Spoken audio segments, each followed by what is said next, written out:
Thank you for joining us wherever you are.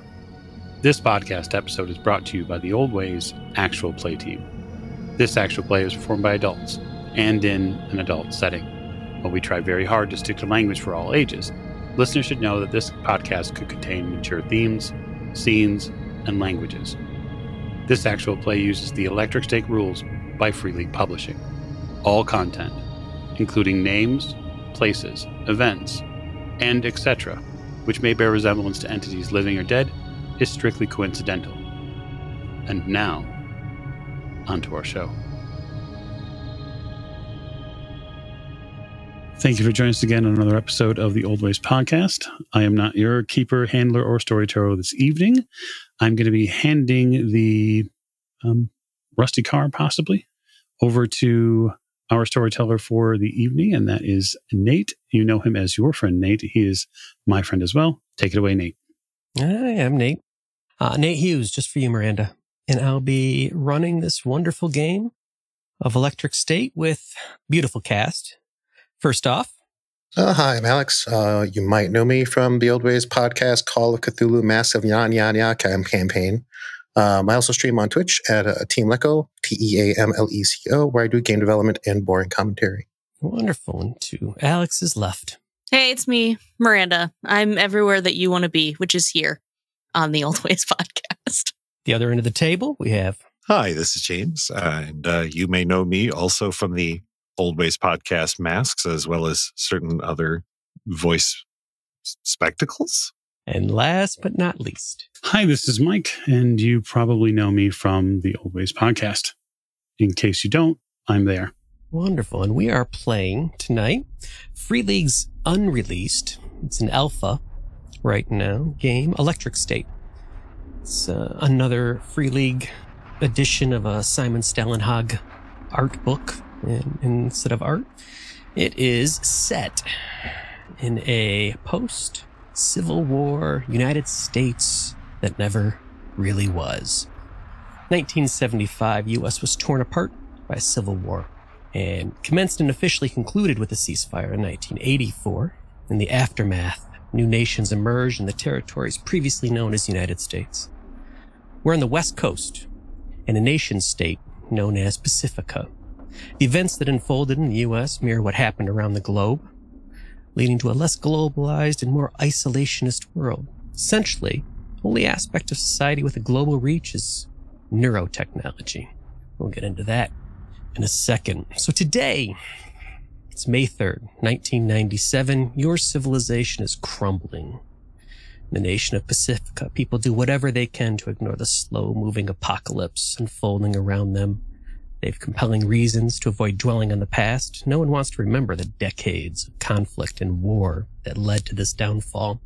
Luckily for the people in the society, or perhaps unluckily for the greater good of humanity, the field of neuronics emerged in the 1960s and evolved rapidly, particularly during the tumultuous 70s and 80s. Its basic application enables individuals to don helmet-like neurocasters, gaining access to a digital network used for work, entertainment, leisure. Two of its most prominent features are drones and neuroscapes. Drones are machines, housekeeping units, or enormous weapon systems, what have you, can be piloted remotely. They're used for many heavy or hazardous jobs, make up most of the fighting forces during the Civil War that occurred in the last 10 years. Neuroscapes are virtual worlds within the network, offering an experience more vivid than reality itself. Due to recent hardware-software upgrades, the immersive nature of these neuroscapes triggered a growing addiction among users. This addiction contributes to the accelerating decline of civilization around you, as an increasing number of individuals choose to remain immersed in the neuroscapes within an existence that's far greater than the existence they have around them. And many eventually starve, dehydrate, die with their helmets on. It's the world we find ourselves in. Welcome to the Electric State. And so the four of you, months ago, watched your friend Elias pack his meager belongings into the back of an electric scooter, hugged you all, rode west, chasing a dream no one else shared. You haven't heard a word from him since. You assume the worst. Roads are dangerous, people get lost. Till a week ago, text message from an unknown number. What's it, who, and which weren't the questions to ask. But I figured it out. Finally, there's a better place here for you. Join me. At first, thought it was just another junk message and you're ready to discard it. But there was a map coordinate and all of you got the exact same message. And then you recognized a couple of those strange words from Elias's favorite book, one of his few physical possessions. And you wondered, could it be? I mean, all of you are his best friends and all of you got the same message. Maybe Elias is somewhere out there. Tried to send messages back. They failed to send. But you have to try. It's Elias, and he's worth it. So I want to ask the players first.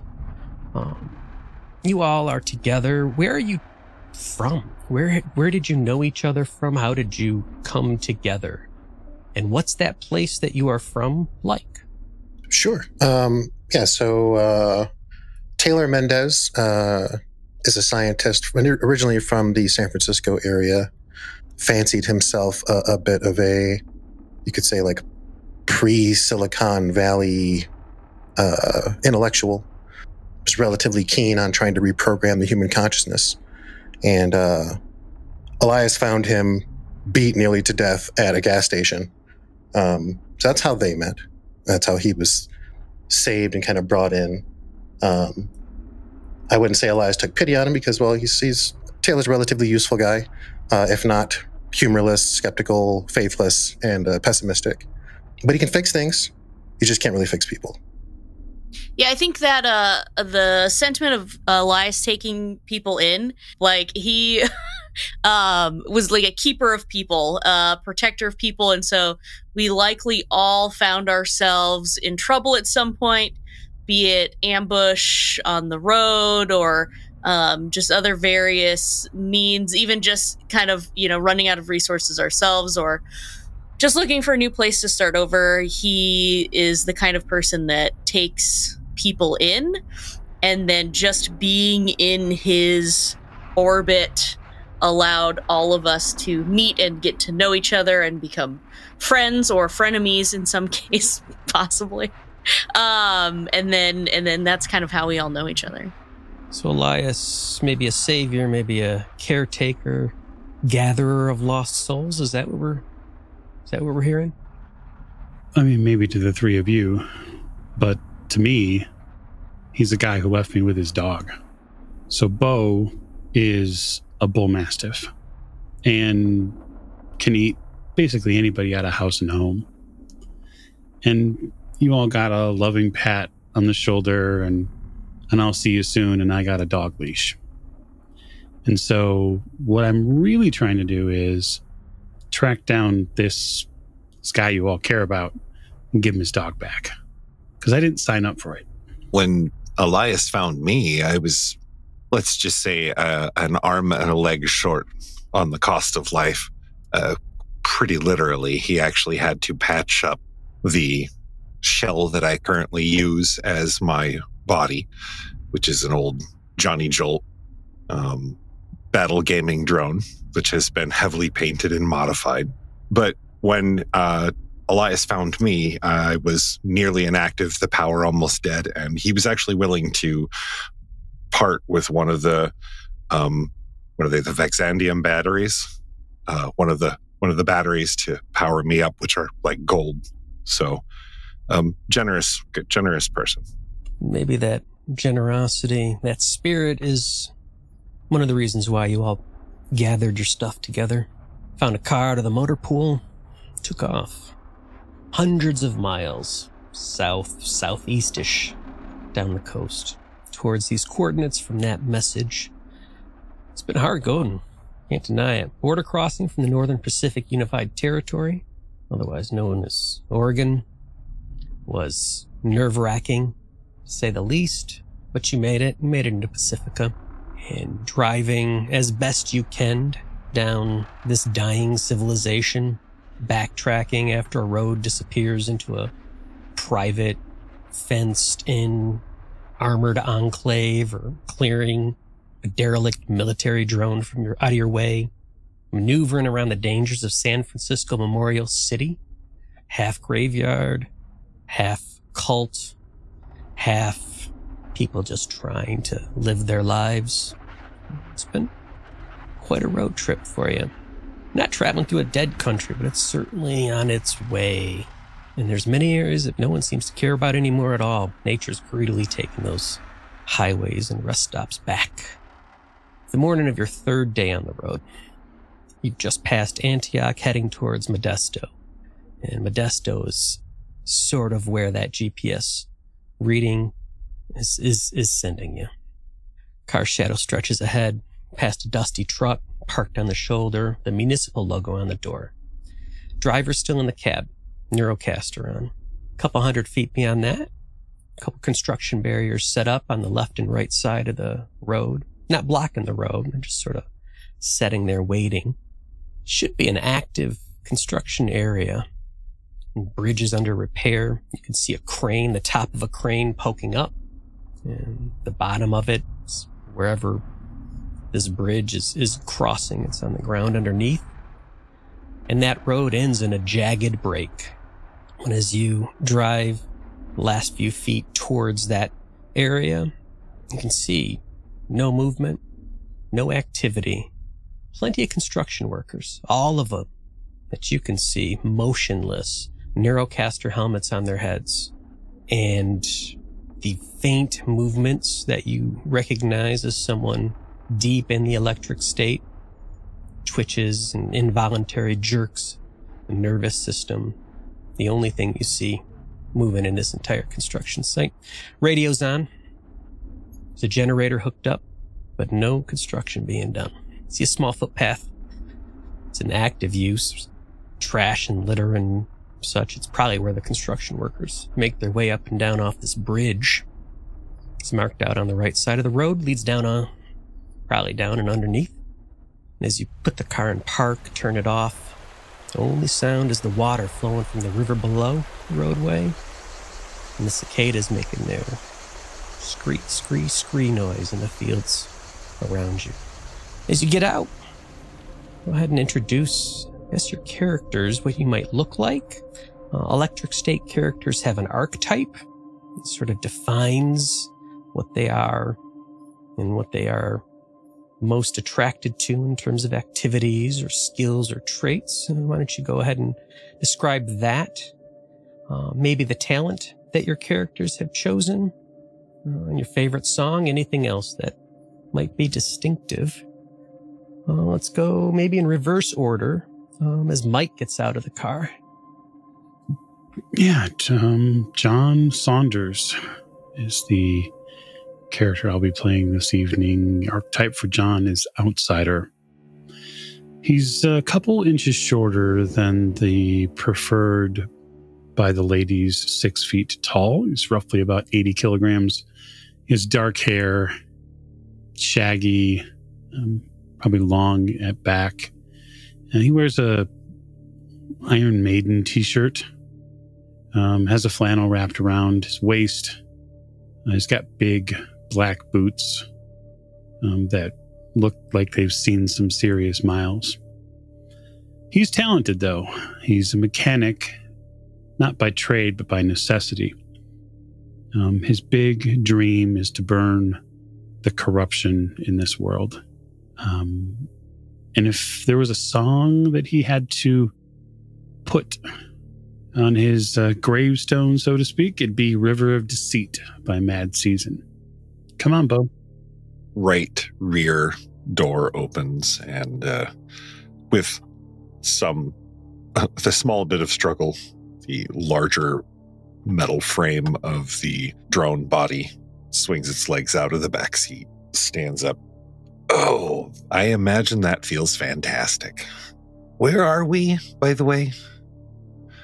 The drone body, which was originally fairly brightly colored with yellows and a somewhat younger audience targeted action figure of Johnny Jolt, has been repainted and repurposed. The front spike bent down and painted black to be more in resemblance of a Devilock from the Misfits. And Yeah, there is stickers and various paints and graffiti all over the body as he invites his friends to do so. When he meets people, he has them sign his body. And if he had a favorite song, it would actually probably be Attitude by Misfits. So say a little bit more. Are you an actual robot? What's going on here? Well, what I am is actually a drone. So what happened was Billy, as he's known, Billy Fremont, is he was in an accident, he believes. That part of his life is very fuzzy, but what he does know is that one day the Neurocaster link back at his body uploaded him here and directly to this metal shell that he now walks, or metal and plastic shell that he now walks around in. I mean, it could be worse. He could have one of the vacuum cleaning drones, but this is the best he gets right now. The unfortunate part is that Billy his dream is to be reunited with his body, as his body has been lost in the acres and acres of coma wards back east after the Civil War, and his body is probably somewhere among them, just being kept alive, lost in the bureaucratic shuffle. But he makes do right now. And he goes over and decides, John, if you'd like, I'll walk Bo. Yeah, sure. Just don't wander off. I think you'll be able to find me. Billy doesn't go far, just over to a parking lot and lets Bo out on one of those retractable leash things. Callan. Yeah, so Dr. Callan Green, but truly my medical background comes from the military. I was trained to help soldiers that have been wounded in combat, but really what they just wanted me to do was patch them together enough so that they could get back out and see more action, and I wasn't really about that. So I left the military and somehow found myself here with these people. Callan is middle-aged, would best be described as tired-faced. Clothes are generally put together, but somehow manages to still look disheveled, and unfortunately has to hit the neurine pretty hard and on a regular basis. So wants to heal others, but kind of seeking a way to heal herself as well. And as Taylor gets out of the car, what do we see? Taylor Mendez, the scientist, about 5'10", about 26 years old, packed to the brim with brains and no shortage of brawn. He's got glasses, a Neurocaster backpack that he keeps in pristine condition, and he maintains a pretty prim level of cleanliness as much as the world will allow. He does wish that brains made as much sense as bodies, as he looks around at the construction worker and kind of down the hill at the pathetic robot bastard Billy Fremont, if it is his real name, is reminded of his favorite song by Jamiroquai, Virtual Insanity. And as he slams the door, he says, I knew we should have taken the 5 South, but someone had to drive through Modesto. We had never seen it before. Yeah, there's, nothing wrong, I guess, with seeing the rest of Pacifica. Though we were told this would be a faster route, but it's not looking like that might be the case now. I don't think it's going to be faster at all. I think it's going to be slower. Just to clarify, is our route essentially blocked by this construction? Your route is blocked by the absence of this bridge. That's unfortunate. If you get a little bit closer, it looks like it was demolished intentionally and perhaps being rebuilt by this fine construction crew. So, does anyone else think this is going to be a problem? Kick some rocks off the edge of the bridge. No, not at all. We're just going to fucking fly across. We'll get a bus. Okay, we all know that a bus going 88 miles an hour. Hey, I want to shout out to the construction workers. Hey, is there a detour or somewhere nearby we can just go around? And every single one of them has got a caster helmet on, and not a single one even flinches at your shouting. Let me help you out. Taylor will grab a small rock and pitch it at one of the Neurocaster heads and just kind of bounce it off the dome. Ting! No reaction, no response. Yeah, so we can just go find them. We just Neurocast ourselves. Yeah, I don't think they're going to be able to build the bridge in time, Doc. Well, I know that. I just meant maybe they could give us directions. You think they're still coherent enough to do so? I may be in there. I have faith. Is there perhaps any sort of place where these construction workers would have collected themselves a trailer nearby that is not machinery, does it look like there's a place where they would have kept, a foreman or something like that? There's no construction trailer or headquarters like on a big build site. There is just that path on the side of the road leading down. And if you look, you can see it's a footpath and there's a stairwell that leads. It's about 50 feet down to the riverbank. And there's a stairwell that leads and zigzags back and forth. And it goes down to a really nice paved, still probably either scooters, bikes. It's not a car road by any means, but a really nice paved road that runs right by the riverbank and goes up and downstream. And there's a little town off, not too far towards, if you were facing this busted bridge, towards your right. Well, I don't know about you all, but if the car's not going to go anywhere, these construction workers can probably keep an eye on it. If we just grab our shit and see what's going on down there, maybe we get a map or something. I don't know if you're going to be able to fit that dog on a scooter, but we can't just sit here. I've got plenty charge. If somebody wants to load me up with some stuff, I got no problem carrying it. Yeah, what's in the car? So you've got all of your personal items. Each of you have a personal item. You get your gear. In your car, there's also 3 shared items. This is an electric stake mechanic. So if 3 of you could roll me a D66. Dibs. And we will see what kind of items you brought with you. Taylor will definitely carry his own Neurocaster and his tools, but he will reach in the car and grab whatever number 3 is. I just add them together, right? It's 2D6 plus. 1 is the 10s and 1 is the 1s. So you can't have lower than 11. So it's 12 then.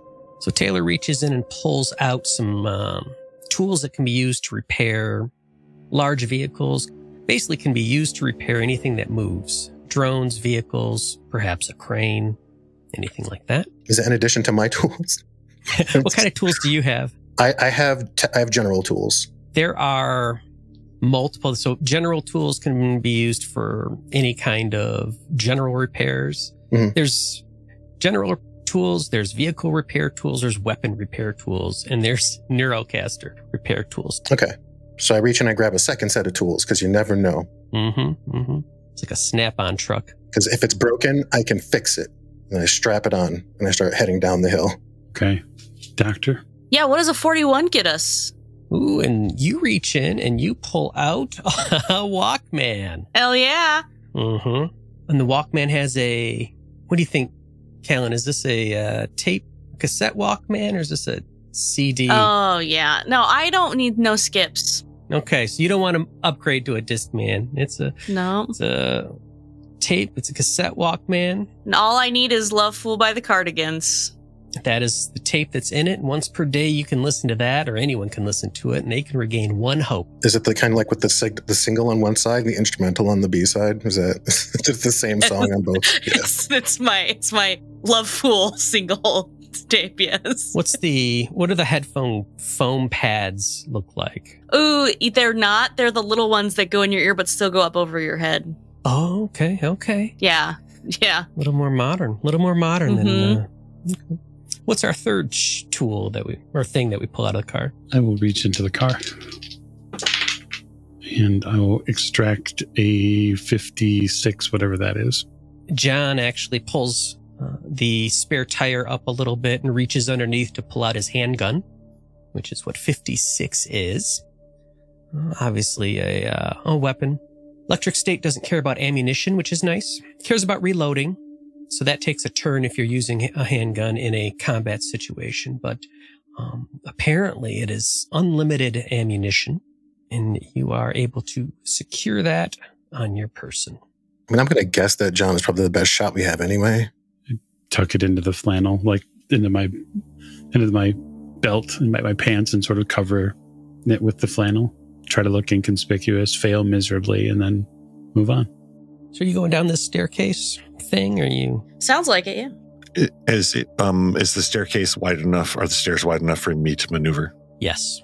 And you all sort of clomp down and make your way 4-ish flights down to underneath this bridge. And now you can see it's a well-kept, I don't know, it's almost like a park. And there's fairly nice grounds, green on the right, and towards the riverbank. You can see the riverbank has been cleaned up and made nice. And there's not the trash and the debris that you're used to seeing when you're just traveling around. Towards town, you can see a welcome sign, and it says, "Welcome to Estrellis." Then underneath that, it says population 5, and then it's crossed out a little bit. And it used to say 508, and now it says 512. And you can see that it's been crossed out and changed a number of times. It seems to be going up. Just over 500 people here. That's promising. Tiny little village. And as you maybe walk towards it, you see a little bit of graffiti. The only thing that really mars this entire picture-perfect site, and someone has, probably looks like they've written it maybe in a fat Sharpie or some kind of marker like that. It just says, "Leave us alone." But it's misspelled. It goes to the end of the sign, and it actually says, "Leave us, ALON. Leave us alone," without the E. Well, fuck Alan. I don't think I've seen a population sign go up anytime soon. Yeah. Also, who takes the time to do that? Who cares? I was going to point out that at least someone still cared enough to change the sign, but... But why? I mean, to go down every time someone dies? That's all, yeah, only births, no deaths. Come on now. Well, one way to find out. You might as well go ingratiate ourselves. I don't see why not. If we're going to be here for a little while. I see like 4 words that say why not, but we don't really have a choice. Not at this point. They're just looking to borrow some money, which we don't have, so everything should be fine. What if they're cannibals? Well, then one of us will be okay. Yeah. What if they eat cans? A bowl. Because then that would be you. Well, yeah, I guess. Mm-hmm. Yeah. Well, 1, they probably make you watch, and then 2, they'd make you watch. That is pretty horrible. I've thought about cracking him open a few times, like in this car ride alone. There's nothing in here. There are no snacks in here. He taps himself in the head a few times. Don't know until you find out. And as you're having this conversation, you're walking towards town, I assume. Yeah. And it really is like out of a picture book. It's not a place that you've ever encountered in your lives before, in real life. It's laid out in this classic little town square. Look, there's a cute little bridge across the river closer to town. And as you come around a bend and you see more of the town in front of you, you can see a main street that stretches out. There's a literal barber pole, and it is spinning black and white in front of one of the buildings. There's an old style diner across the street. Diner's rounded on the edges. It has a neon sign. It says Pop's Place. There's a hardware store. There's a pretty little gazebo in sort of a town center. There's fresh flowers that have been planted and maintained in areas around. And there's, even in this early morning, there's a few folks that are walking around and enjoying the town. And as you get a little bit closer, you notice that all the folks that you're seeing that are walking around, there's a man and a woman holding hands. Man's wearing a white, starched, crisp shirt, black tie. The woman's wearing one of those classic Peter Pan collar dresses. And you see multiple couples dressed very similar. White starched shirts, black slacks, black straight ties, Peter Pan collars, dresses, different colors of dresses and such. They don't look the same. The people look different, but you're seeing a lot of similar styles in Australis. Which one of you ordered Happy Days? I don't know, but I am amazed at their ability to keep laundry. I'm actually enthralled by this a bit. This is a rare moment of order in this chaos. I'm glad that you're all seeing this too, because I thought I was picking up TV Land or something, and I was going to have one of you figure out what was wrong with my eyes, but apparently you're seeing it as well. This can't be real, right? No, it's weird as fuck. I point at the diner. I would not drink anything here, Kool-Aid or otherwise. I mean, they might have a soda fountain. To hell with that. I'm walking. Yeah, well, you know what, Taylor? Jim Jones had a soda fountain, too. I don't know who that is. I don't care. Also, before someone comes at me, I know it's Flavor Aid. Just for the record. I'll step in. Nothing here to fix. Yeah, so I'm purely looking at this from a scavenger's point of view. This could potentially be a very choice delicacy. Things here are working and operational, seemingly. And so there's opportunity here. I'm looking at this from I am concerned about these people point of view and what may be befalling them or who may be befalling them. The bell over the door rings as you go in. This is one of those places. It's got the little mini jukeboxes at each of the tables. Oh, I love that. Just love it. And as you walked in, I mean, you did pass a couple people in the street, and they all looked at you, smiled, waved a little bit, friendly, not intrusive, but seemed really pleasant. And what are you doing with this enormous dog as you're entering Pop's Diner? You bringing Bo in with you, or? Yeah, I think I'll bring Bo in with me. I don't see it unless I see a sign that says no pets allowed. You don't see that sign. Is Bo well behaved? I would say, yeah. I would say Elias trained his dog to, go through 4 or 5 relatively simple commands: sit, stay, heel, perhaps fetch, speak, etc. And so you bring Bo in with you. You all step into Pop's Diner. And as you come in, there's a gentleman behind the counter. He lifts a hand. Hey, welcome. You're not from here, are you? I can see a visitor to our town. As soon as you came in that door, it's almost like I could smell you. I could smell how you're not from Australis, are you? Well, we're not wearing the uniform, that's for sure. Taylor tucks his shirt in. Is Taylor sort of wearing the uniform? Kind of, not minus the tie. He doesn't have a tie, but he tries to keep his white shirt clean. He tries to keep his pants creased. He tries to keep his shoes clean. Yeah. And you'll notice in this diner, you see a couple people that are, as we said, in the uniform, but there's some folks that aren't also. Sort of the first time you've seen some jeans. There's a guy off in the corner, a big, tall, and he's got sort of dirtyish, not filthy, but stained and then washed overalls on.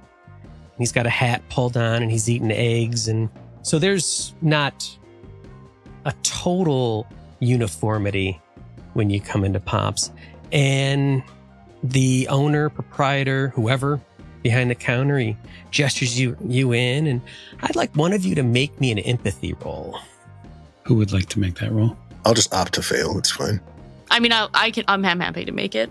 So Electric State characters have 4 attributes. You have strength, agility, empathy, and wits. And this is a year 0 engine game. And so it's a dice pool game. Callan, what's your empathy score? My empathy score is 5. So you have a 5 in empathy. So Callan's going to roll 5 d6s. And you're going to look for 1 6. Any 6 on a roll is a success. I rolled 0 6s. It's fine. It's fine. The owner, as he's talking to you and letting you know, and welcoming you in, you don't notice anything especially odd or strange about it. You're going to sit at the counter. You're going to sit at a table. You're going to distribute yourself throughout the place. What's the plan? I would love a table. Anywhere you want. Anywhere you Or a booth maybe? There are booths? Any place that they've got booths and then the counter. So any place you want to sit, he's gesturing you. Yeah. Taylor kind of blindly points at a booth and starts heading in that direction, looking around like for a menu to grab on the way over. And the man comes up from around the counter. He's got a tray, and he sets waters in front of each of you, and you can see his hand shake a little bit as he sets the water down. And he's, welcome. Look, I'm Pop. This is my place. Take a look at the menu. Go ahead and figure out what you want and order quick. And I'll be right back. Welcome to Australis. I'm glad you're here. Order quick. And then he walks back and he disappears into the kitchen behind the counter. That felt good. No, it didn't. No. Is this one of those things where you say the opposite? It is. It is. Okay. Then yeah, it didn't feel good. Not at all. Did that tremor look like it would be something illness related or drug related, withdrawal related? What kind of doctor are you? Yeah. Medical. You're a medical doctor? Yeah, I'm MD, not PhD. Okay. Do you have that medic talent? I do have the medic talent. Give me a wits roll. Okay. Oh god, okay, think good. I rolled 5d6 and I rolled a 6 on the last one. It's pretty good. I mean, that's how these games go. Year Zero game's notorious for rolling giant buckets of dice, getting 0 successes. So I had one 66 technically, so I have 2 successes because I rolled a 6 on that second one too. Ooh, okay. All right. No, you don't think that was drug related. You think that was nerves. Poor old guy. I look up from petting Bo. Poor old guy, what do you mean? Well, did you see, hey, the guy's nervous. Like, I don't know. Do you think that, like, this place is weird? Like, do you think this is a forced, like, you have to live this way? He seemed nervous when we were here. Like, I don't know if it's because we're outsiders or if it's like, please save me, please help me, please get me out of here situation. I mean, it sounded to me like you wanted us to order really fast. I'm looking over the menu. Listen, Doc, I'm still waiting for Potsy and the Fonz to arrive. I know, it's weird. I'm glad Taylor loves it. But I will have, water, I think. Yeah, what is on the menu? I'd take a look at it. It looks to be one of your classic diner menus. He's got you the breakfast menu. So it's got your omelets, it's got your griddle stuff, pancakes, waffles. It's got a couple, something called a German pancake. It's described as a giant, light and puffy pancake that fills the whole plate, and they serve it with some bananas and strawberries inside. Bacon sausage on your sides. They have biscuits and gravy. You haven't seen a menu like this, maybe ever. I think those biscuits and gravy are going to happen. Listen, Bo's got to eat. That's as close as things we've probably seen in the past couple weeks to dog food. Yeah, I mean, wait, are you saying we feed the dog the food and then we see if something happens to the dog? No, of course not. What kind of terrorist are you? I don't know. I think we should let Taylor eat first. He's pretty gung-ho. I assumed that part was going to happen anyway. Taylor's got like his little notebook out and he's writing down, like, he's mapping his order out currently. He's waiting for Pops to come back. And Pops comes back. He's got a pad and a pen. And he's like, and what can I get? I get these visitors, these folks that are walking into Australis. What can I get you? Folks that are just coming in and visiting, huh? Yeah. What can I get you? Yeah, Pops. Hi. I'm going to need 4 eggs over medium, 2 sides of each meat, sausage, 2 sides of hash browns, a ham steak, and a plate of biscuits and gravy for the table. All right, so that should do all of you. Okay, I'll get that up. No, that was just me. Oh, that was just you? Oh. Yeah, I kind of pat my sternum. Oh, yeah. Oh, of course. I didn't mean nothing by that. That's great. Oh, this is beautiful. What is this? Is it a Mastiff kind of thing here? He leans down, pets Bo. Yeah, that's Bo. Oh, beautiful dog. It's a friend of mine's dog. You just walking the dog in like you walked into town? Is that what you did? Well, we're on our way to find him to give him his dog back. Like a delivery service. You're delivering this dog, and so you walked into Strellis, and then you're going to walk out and deliver the dog. Is that what your plan is? The only reason we stopped is because the bridge is out. Yeah, it sure is, isn't it? Oh, so you drove. You had a car. Yeah. Yeah, we'll have a car, present tense. Yes, you have a car. Of course you do. Of course you do. Yeah, you sure do. You sure. How long have you been working on that bridge? Oh, that's our big yearly improvement project. We're working on it just a few weeks. Just a few weeks. Yeah, it's coming along really good. Coming along great. It's going to really open up Strellis to all of our neighboring communities. It's going to be great. Cool. Okay, yeah.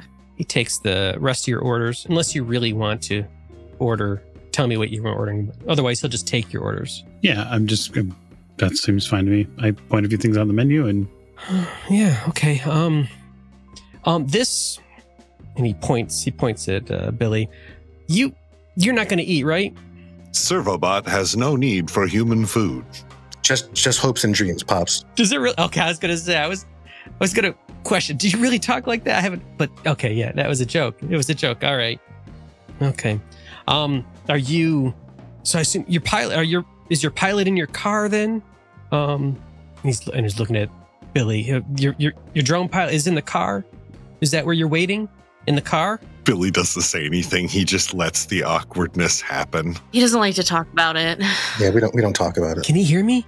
Oh, I'm sorry. I'm just walking all over I don't talk to new people that often. I'm just walking all over myself. I'm so sorry. I didn't mean to bring anything up. I was just hoping maybe, I was just wondering. Okay, I got this. I got your order. Disappears behind the counter and into the kitchen again. And you hear a great ruckus start up, and you're thinking maybe Pops is the only person working in this place today. So cocaine, right? Or some kind of upper, or? Yeah, so that was really weird. It feels like oppression, like a little bit. Yeah. Can I there's two things I kind of want to do. Does it look like there's any cameras or anything in this place? Take a glance around. You don't see any security cameras or anything like that. My other question is, do we have napkins on the table and a pen or pencil? I probably have a pen or pencil. Yeah, you've got napkins and silverware on the table, and you can have a pen on you. Paper or cloth? They're going to be paper. Oh, thank God. That can be cloth napkins. It's Look, I don't know how fancy this place is. I'm just saying, I would like to, before he comes back, on the napkin in tiny letters write, "Help?" ? And then I just leave it next to me on the table. You said that there were other people in here that looked like they were part of the labor force. Is that what I heard? Well, they just weren't wearing the uniform. Okay. Yeah, so there was a couple other tables. One solo guy, giant guy in overalls off, and he's got the whole corner table by himself. And he's been eating the whole time you've been here. He's got a hat pulled down real low and quiet. And there's another table with another guy who is just sort of hanging out there with a cup of coffee. So you think these people know what happened with that bridge? Yeah, I think that bridge has been out and going to stay out.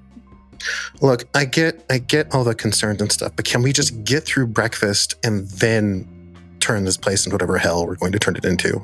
I think that's a great idea. You guys need to eat. Hold on, you're supposing that this isn't hell already? For this moment, no. This is exactly where I want to be right now. And I look at the dog and I say, and he wants my bacon. I throw my hands up like, yeah, you get no argument from me. Pops comes back. He's got a tray just overflowing with plates. Sets it down carefully. Starts doling out plates. Hits everyone with exactly their order, no mistakes. He's gathering up the tray. He sees Cal on the napkin next to you. His eyes get big. Puts the tray down. He tears off that little part, puts it in his mouth, and he's chewing and swallowing as he turns around and he rushes back behind the counter. Okay, well that's undeniable proof that something is fucked here. But how are the eggs? They are delicious. They taste like they might have actually come from a chicken, which is not any small feat. You've been eating powdered, reconstituted rations and MRE food for most of your meals, especially on this road trip. And this fresh and the bacon tastes like it was cut and cured and it was cooked back there fresh and not microwaved. There's so much to say about how good this food is. Yeah, well, I will say this, as far as Taylor is concerned, he is as meticulously as possible cleaning all of his plates without spilling a single thing on his shirt. I'm like shoveling with my fork, just a few bites for myself, but like Bo is getting like the trough effect of like, here's this small side platter of like where I had my sausage at. I'm like shoveling with a big spoon the biscuits and gravy and then using it as a delivery mechanism to Bo. And I'm saying, everybody will forgive you for, if you stink later, it's okay. We understand. Yeah, as I've been sitting here thinking about the fact that we're feeding this dog bacon and eggs, real bacon and eggs, and then we're all going to be in a fucking car together. It's good bacon. And as Bo is like chowing down on this stuff, it sounds like a horse's hoof clomping down the street, just like a giant mouth opening and closing and chomping down on this feast. Hey, Billy, when was the last time you ate? Possibly years now. I don't remember. I'm going to rub gravy on his robot nose. Oh, thank you for that. I feel like I'm part of the meal now. I'm going to look outside, guys. You finish your meal. Billy steps outside. Not far. He's not like going down the street or anything, just out into the parking lot. Someone's going to steal Billy. So this is Main Street in Estrellas, obviously, because it has a sign that says Main Street on it. It's got all the different businesses. You see down the street the Pacifica flag flying in front of a building, which may be a post office, and other kinds of establishments and stores, the general store, all those things that you would expect to be in a book about a small town are sitting here. There's a neighborhood behind. So there's the river, there's this main street that sort of looks out onto the river, and then behind that you can see the neighborhood start, and looks like be sort of a normal grid pattern of small houses, single family homes, yards in front, treeways in front of those yards, and a few of them have cars parked in front, but not that many. You don't see any cars on the streets. A couple people ride by on bikes, but no one seems to be driving this morning. The people who are riding by or walking by, are they looking at all at me, like as an oddity, or are they really paying attention to themselves? The people that you see outside, and again, it's almost, well, no, it is 100% folks in this sort of uniform. They notice you. Some of them even, maybe give you a little wave, a little nod. None of them react in any way that makes it seem like they're startled or think that there's anything weird about you. Okay. Otherwise, Billy just goes into quote unquote power saver mode and waits for them to get done eating. Let them enjoy their fleshy food. I do the same. I also go into power saver mode while they enjoy their fleshy food. Yeah, I mean, honestly, Bo is going to eat most of the carbs. And I'm sort of protein hunting at this point. And then eventually I think John just sort of gets uneasy with the piece. And he stands up and he's like, listen, I'm going to take Bo outside. It's probably time for him anyway. I sort of dig in my pockets. Hey, Pops, what do I owe you for the food? Oh, let me get your bill. Let me get it figured out over here. Yeah, I'll set that down for you in a second. And he gets that pad and he starts doing some math. Outside, there's a ting as a little stone hits Billy's bulbous drone head. And then ting as another tiny little stone hits you. Hey, who's throwing rocks? Billy scans the area. And you look around, there's a kid in the alleyway between Pop's Diner and the store next to Pop's, which looks like it sells clothing, women's clothing. And he's sort of looking at you, not in this uniform, looking at you, and then he about to throw another stone, but then sees that you've noticed him. All right. Well, as quote unquote, as inconspicuous as Billy can be, he trundles over to the kid in the alleyway. And the kid makes a little space so that you can get in if you want more fully in. He kind of shuffles in. And he's not really bending down, but he sort of makes sure that he's looking at you, eye to eye. What are you doing here? What are you? What do you mean, what am I? Oh, you mean... Yeah. I'm a drone pilot. I'm just piloting this. Here. Traces the smiley face that's painted on the front. The kid's he's got a little sort of ball cap on. He's wearing a t-shirt. He's wearing shorts, just normal kid clothes. You can see scabs up and down both legs. He's maybe 9, 10, 11. Guy, how'd you get here? No one comes into Estrella anymore. How did you get here? Oh, well, we drove in and we got up to the point where the bridge wasn't. And then, well, we walked for the rest of the way. Billy pops a small compartment over on the side of his head and pulls out a couple of tiny snacks. Snack? Yes. Here. My mom and dad don't let me eat at the diner anymore, so this looks delicious. He opens up the little bag and starts shoveling in the chips, and he's crunching. Now he's talking to you with his mouth full and food falling out. Oh, man. Are you going to stay long, or are you going to try and get out of here? What do you mean try? Wait. Slow down. What was your name again? Oh, I'm Jimmy. Hi, Jimmy. You can call me Billy. Wait, your name's Billy? Yeah. Jimmy? Billy? That's sort of funny. I know. It's like destiny. Now, Jimmy, hey, you said try to get out of here. What do you... Kind of clue me in there. What's going on there? Well, people really like Estrella, so they don't usually leave when they come. So I'm just, I don't think anyone else like you lives here. So I think that would be pretty neat. Oh, well, I mean, it would be pretty cool, but I don't know if we're sticking around very long, Jimmy, but, we'll be here for a little while. And you want to come meet my friends? I shouldn't. I'm not supposed to talk to strangers, but you're okay. 'Cause you're not, you're like, just think of me as a big toy, Jimmy. Okay. But you look pretty strong. Do you think when you leave, I could go with you? Would you take me with you if you are able to leave? You mean leave? He kind of gestures to the town. You mean leave town? He nods emphatically. Yes. Yeah. What about your mom and dad, Jimmy? I think they'd be happy. They would. That's what they want for all of us anyway. I think that's what they talk about when they're arguing.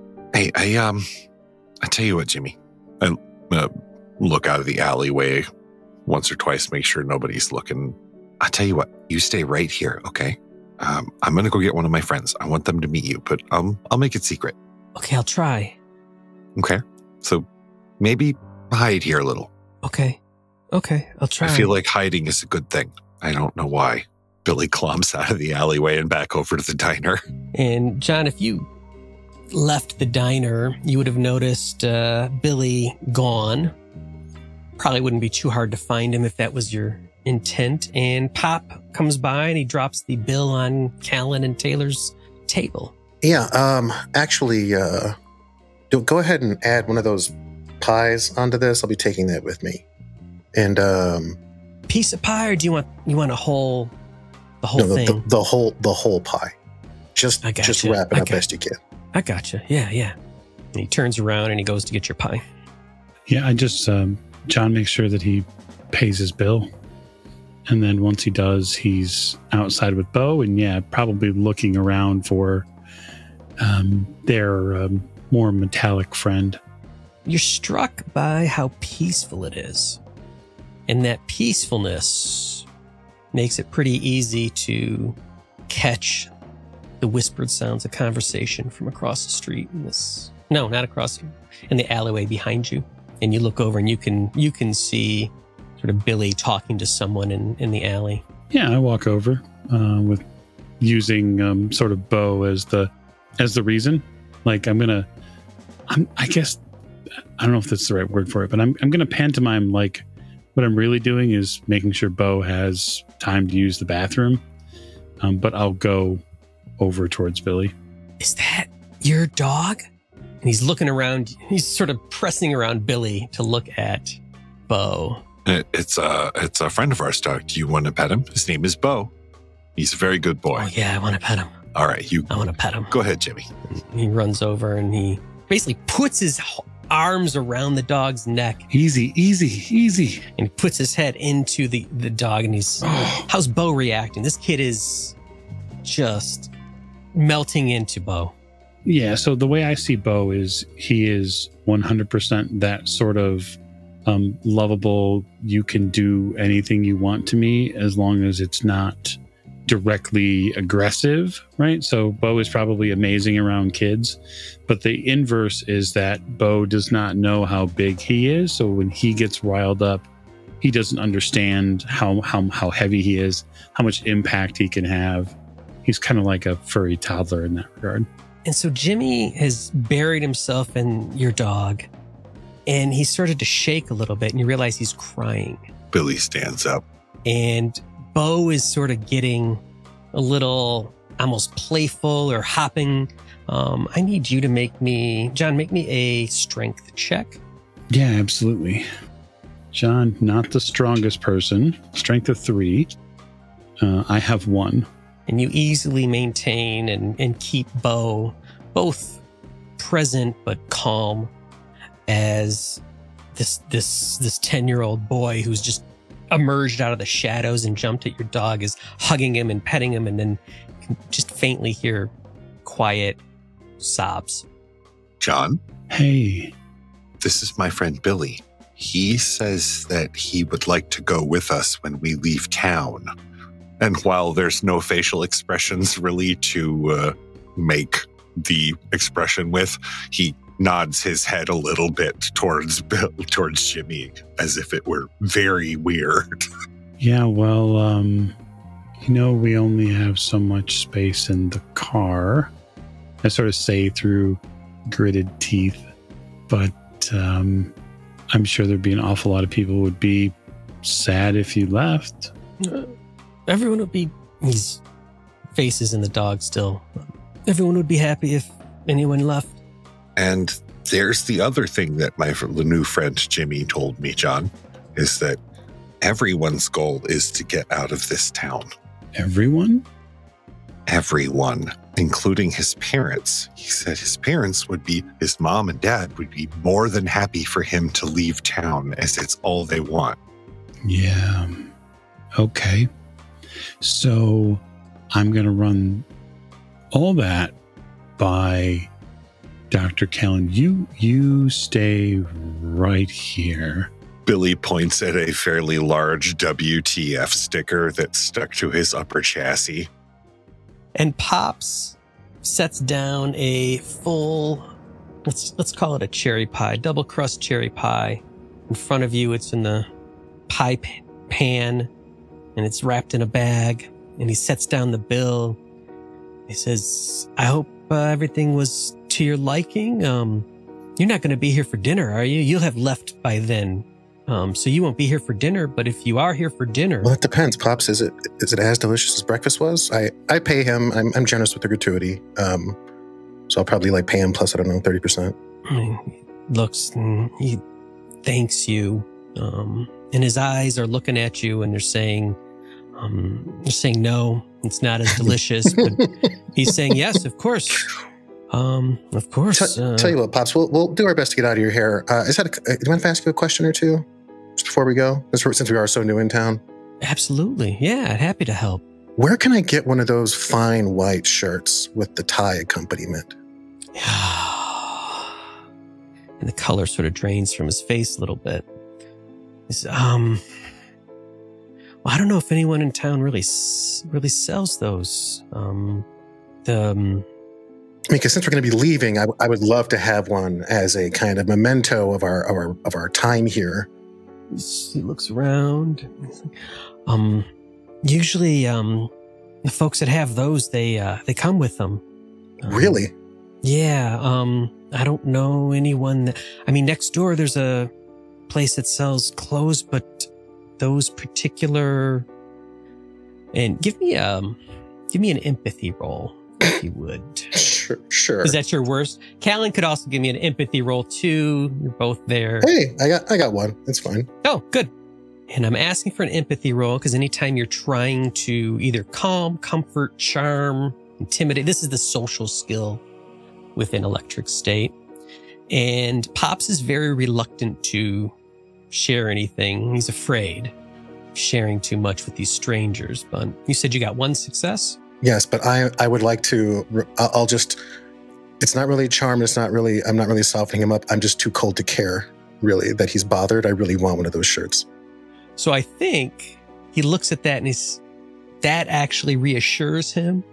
Like, wait a minute, I don't think this guy's trying to pump me for information. He really cares about the shirt.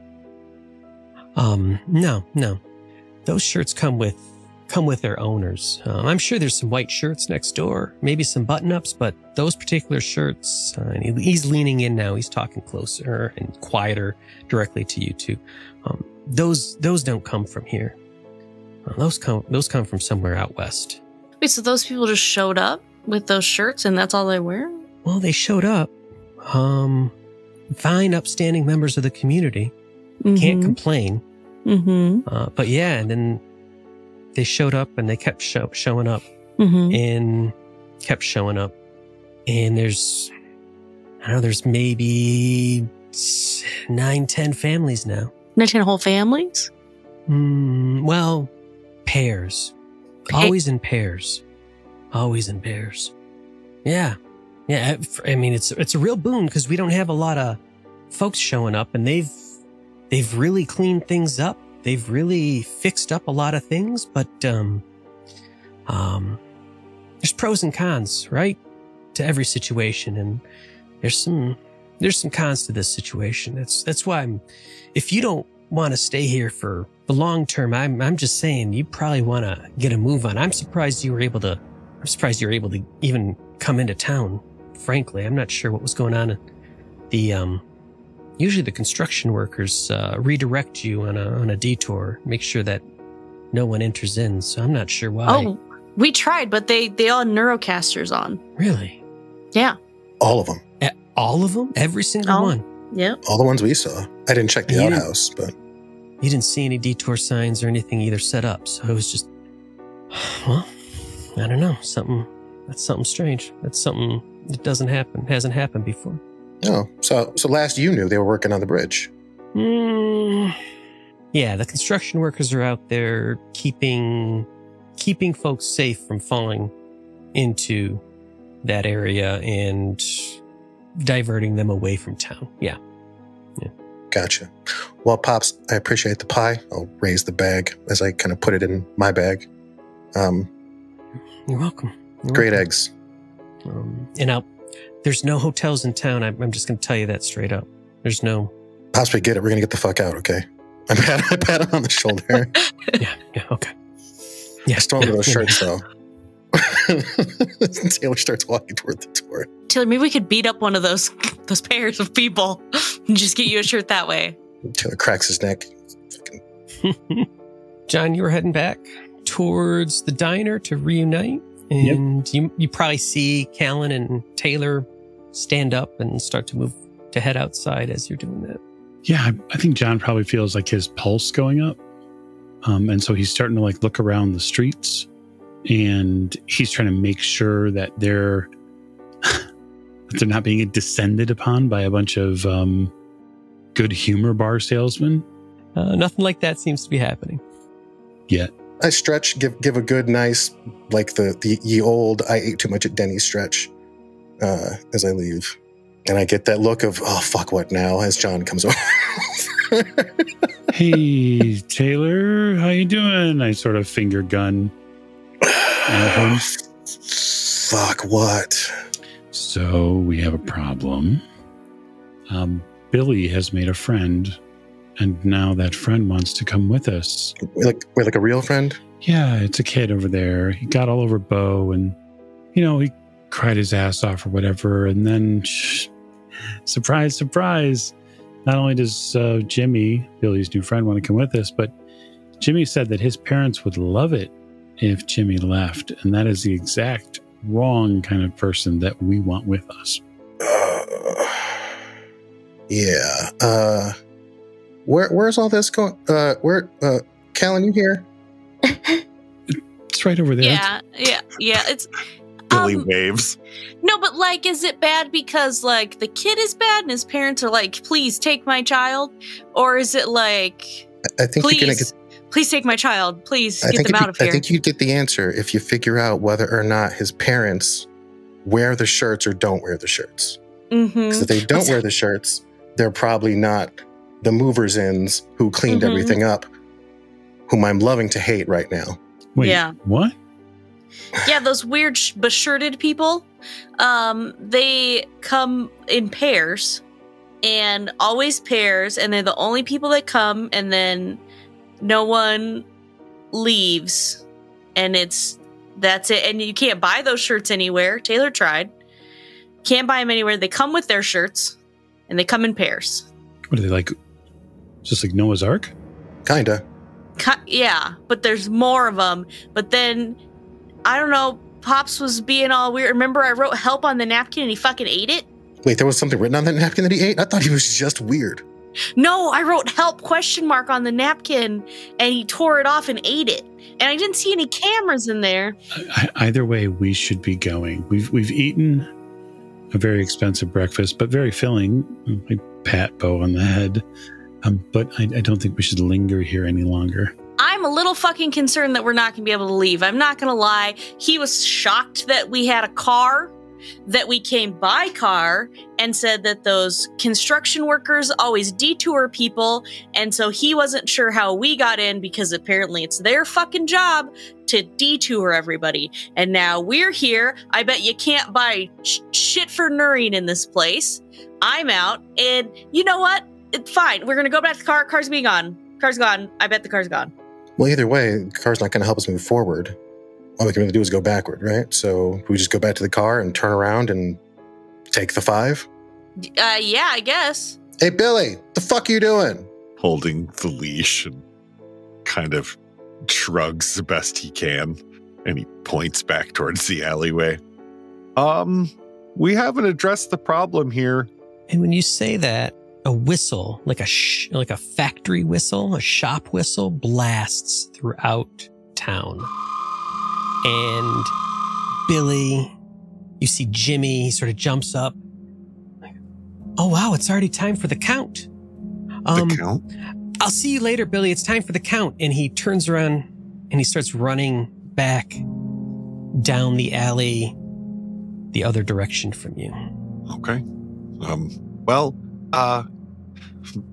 Billy heads back over to the car.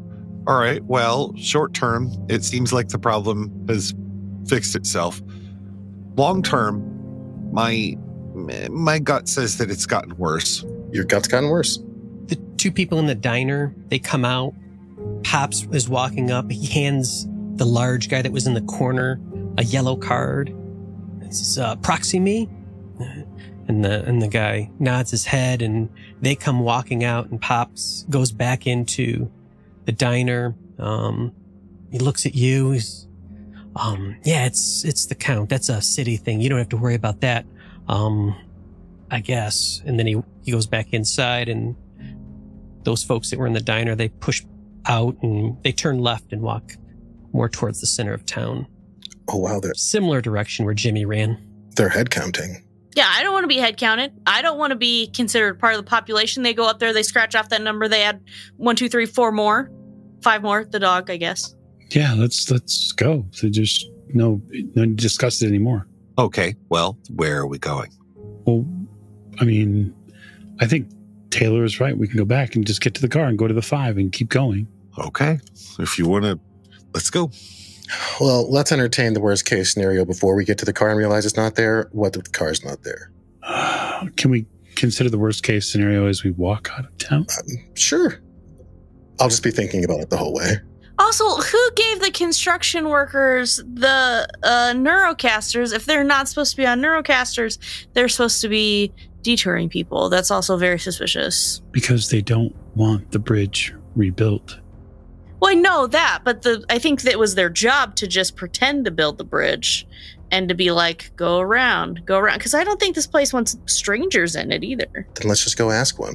Okay, yeah. We'll go back to the car. Not there. And then, horribly disabled. And then we just ask one of those construction workers what the deal. We'll just cast in and see. You walk back towards the car along the riverbank path. Taylor, you're scanning things. It's one thing you do. You do notice that sign, "Welcome to Australis," now does have 4 more added to its count. That's pretty gnarly. They're on top of this. You have to admire efficiency, honestly. They're counting me as a person. Look, guys, I'm still a person. Yeah, first time for everything. Cults lie, okay? Don't worry about it. Ow! And now as you walk back over towards the bridge, you see that crane still, and you can see the bottom of it where it's on the riverbed. And you can see your car, and it's at the end of the crane magnet, and it's being lifted up. You're looking up 50 feet towards the raised expressway as the crane is carrying your car over and holding it aloft another 50 feet more. Taylor yells, "Fuck no," and runs to the crane. I've just been supercharged at breakfast. Let's go. I haven't had pancakes in years. So there's a crane operator in the crane. You run under, and you have to run sort of underneath the bridge. There's a crane operator wearing a caster helmet, but that's how they're controlling the crane, and you would know that. And there's a couple other construction workers around the crane, sort of as spotters. Are they also wearing neurocasters? They are not. Okay. Well then, as I go by them, I will yell, "What the hell are you doing? That's our car!" And I continue to climb into the crane cockpit. And so the other 2 are going to jump at you and try and prevent you from getting into their crane. The rest of you, have you kept up and you're there with Taylor? Yeah. Yeah, I mean, but Bo and I are trying to keep up. I don't know, movement wise how that works in the electric state, but yes, we're not in combat or anything. So yeah, you can just keep up. And so as everyone converges on the crane, Taylor starts to climb up, and he's getting pulled by 2 construction workers back. The crane operator's oblivious to this because he's focused on his work. And I think that's a good point for maybe a 10-minute break, and for me to figure out what happens in the next second half of this adventure, this story. Yeah, so fantastic, Nate. Thank you for leading us through the first session of the Electric State, one of Free League's new products that's coming out. This is, of course, the alpha version that we're playing, so all our fingers and toes may not be accounted for just yet if you're looking for them, and that's okay. So thanks a bunch, and we'll see you in the second half.